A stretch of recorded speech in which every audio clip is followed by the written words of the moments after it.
आत्मीय भाइयों एवं बहनों, पुस्तक युग की प्रकार अनसुनी न करें। लेखक वेद मूर्ति तपोनिष्ठ पंडित युग ऋषि पंडित श्री राम शर्मा आचार्य। विषय है हमारी गतिविधियों का मूल प्रयोजन, वसुधैव कुटुंबकम। आपको पढ़कर सुनाते हैं। नवयुग का अवतरण होने ही वाला है। भगवान उसके लिए सौम्य परिस्थितियां उत्पन्न कर रहे हैं। हम लोग ईश्वर की इसी इच्छा को पूर्ण करने में प्राण प्रण से लगे हुए हैं। भूतकाल का हमारे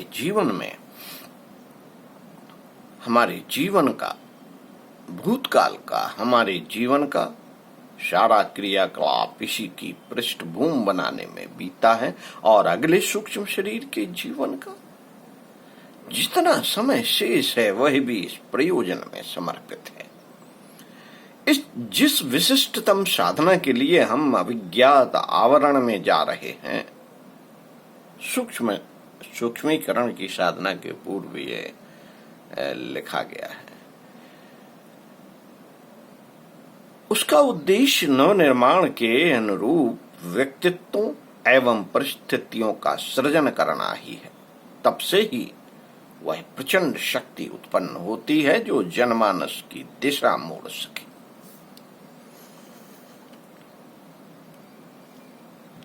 अज्ञानाधन अंधकार की तमस्त्रा में डूबी हुई दिग्भ्रांत लोक चेतना को प्रगति के राजमार्ग पर अग्रसर करने के लिए जिस प्रकार और जिस बल की आवश्यकता होती है उसे तप साधना से ही उत्पन्न किया जाता रहा है।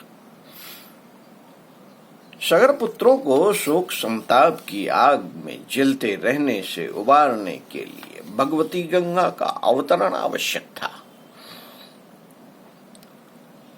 भागीरथी तपस्या ने उस कठिन कार्य को असंभव से संभव बनाया।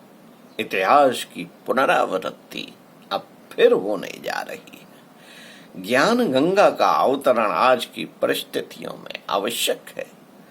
विचार क्रांति की धारा इसी प्रयोजन को पूरा करेगी। अन्य युगों में भगवान ने किसी भी कलेवर में अवतार लिया हो, इस युग में उन्हें व्यापक विवेक के रूप में अवतरित होना है। हमारे व्यक्तिगत और सामूहिक प्रयत्नों का विचारणा और प्रक्रिया का अस्तित्व और व्यक्तित्व का उद्देश्य भी यही है। जन आंदोलन और तप संधान दोनों ही गतिविधियां साथ लेकर दोनों कदम आगे बढ़ रहे हैं। हमारा परिवार दैनिक 2400 लक्ष्य गायत्री पुरुष शरण में संलग्न है। हम अपनी विशेष तपश्चर्या पूर्ण कर चुके। दोनों ही पक्ष मिलकर एक ऐसा अभिनव सूक्ष्म वातावरण उत्पन्न करेंगे जिसे युग परिवर्तन की उपयुक्त परिस्थितियां विश्व चेतना के अंतराल में उद्भूत हो सके। जन आंदोलन की स्थूल प्रक्रिया का सूत्र संचालन शांति कुंज और मथुरा से हो रहा है और शतसूत्री कार्यक्रमों के आधार पर हजारों शाखाओं से संगठित एवं संबंधित करोड़ों व्यक्ति उस प्रयोजन की पूर्ति में अपने अपने ढंग से संलग्न है। नवनिर्माण का महान प्रयोजन ईश्वरीय निर्देशों और संकेतों के आधार पर चल रहा है। हमारी गतिविधियां का सूत्र संचालन भी वहीं से हो रहा है। साथियों, नव निर्माण का स्वरूप और तंत्र वसुधैव कुटुंबकम के आदर्श को व्यवहारिक रूप देने की आधारशिला पर खड़ा किया जा रहा है।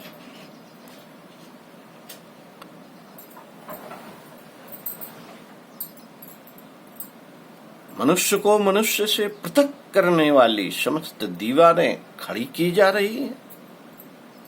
समस्त मानव समाज को एकता एवं आत्मीयता के मुख्य बंधनों में आबद्ध किया जाना है।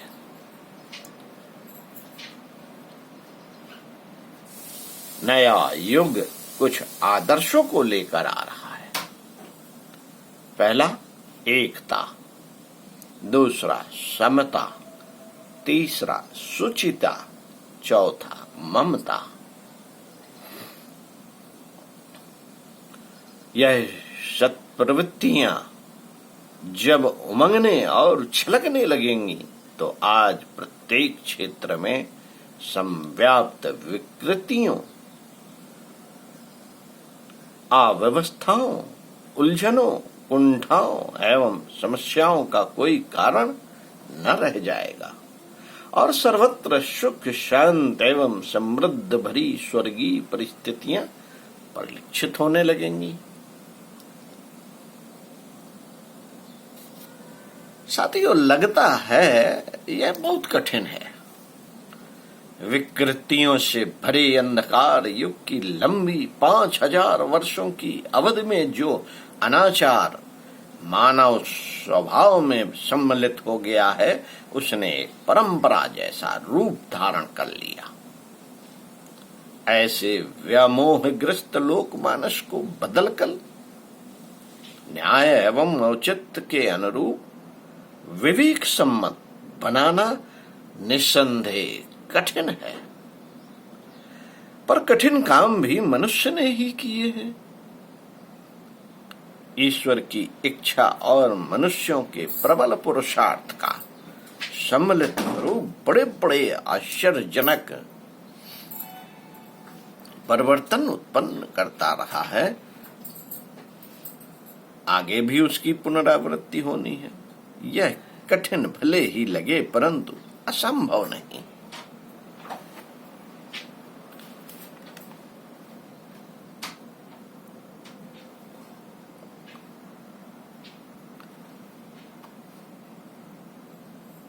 ओम शांति।